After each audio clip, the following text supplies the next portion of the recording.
Good morning সবাইকে। আজকে সকাল দিনটা খুবই সুন্দরভাবে শুরু হয়েছে। তো সকাল সকাল উঠে ব্রাশ ফ্রাশ করে একদম ফ্রেশ হয়ে চা আর ফল নিয়ে বসে গেছি। আমের সিজন, আম খাবো না এমনি হতে পারে? ওই যে দুটো আম নিয়ে বসে গেছি, আমগুলোকে ফিনিশ করে আজকে সবার জন্য চা বানাতে বসিয়ে দিয়েছি। অলমোস্ট সবাই আজকে বাড়িতে ছিল, তাই আমাকে চা বানানো তো একদম কম্পালসারি। তাই চা ফা বানিয়ে একদম উঠে কাপড়টা চেঞ্জ করে নিয়েছি, কেন আজকে করবো মুখে স্কিন কেয়ারটা করবো, কেন মুখটা হয়ে যাচ্ছে দিন বে দিন বিবস্ব। তো যাই হোক, এটা নিয়ে বাইরে দিয়ে সব জিনিসগুলো নিয়ে এসেছিলাম, নিয়ে এসে পুরো মুখে গায়ে হাতে পায়ে সব পুরো মেখে আর উদ্ধার করেছি আমি। আর এতটা গরম আজকে ছিল কি পুরো ঘেমে আমি উদ্ধার হয়ে আছি। এই ফেস প্যাকটা লাগাচ্ছি, ফেস প্যাকটাও ঘেমে ঘেমে ছাল মারছে। তাই যাই হোক, ফেস প্যাকটা যেমনি তেমনি লাগিয়ে আমি একদম স্নান করতে বেরিয়ে যাব। আর দিনটা আজকে এমনি চেঞ্জ হচ্ছে বলার মতন নেই।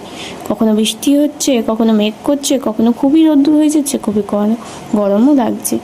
তো যাই হোক, স্কিন কেয়ারটা সেরে আমি একদম স্নান করতে উঠে গেছি।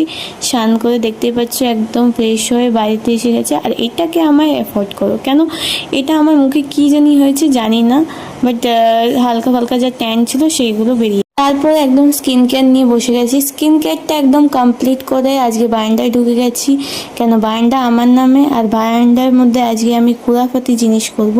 নিজের হাতে বানাবো একটা হোয়াইট সস পাস্তা, যেটা আমি ইউটিউব দেখে দেখে বানিয়েছি, বাট হয়েছিল খুবই ভালো টেস্টি খেতে। তো পুরো ডিটেলসটা বলতে পারছি না, যদি তোমাদের ভিডিও এটা নিয়ে চাই তাহলে কমেন্ট করবে, অবশ্যই আমি এটার উপরে আরেকটা ভিডিও বানিয়ে দেবো। তো ভাই নিয়ে এসেছিলো ভুট্টা, এগুলোকে গরম গরম করে একদম সিদ্ধ করে একদম হোয়াইট সস পাস্তা বানিয়েছি। দেখতেই পাচ্ছ কতটা লাগছে। তো যাই হোক, এটাকে সরিয়ে ভাই আবার বাইরে গেছিলো, ওখান দিয়ে নিয়ে এসেছিলো বার্গার। আর ওইটা একটু খেয়ে আমি বারান্দা দিয়ে বেরিয়ে একটু রেস্ট করলাম, কেন সমস্ত কাজ বাজ করে তারপরে বেরিয়েছি।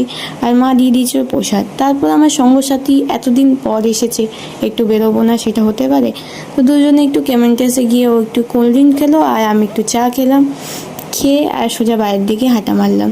এখানটা বাড়িতে এসে ওকে টাটা বললাম আর আমি বাড়িতে ঢুকে গেলাম।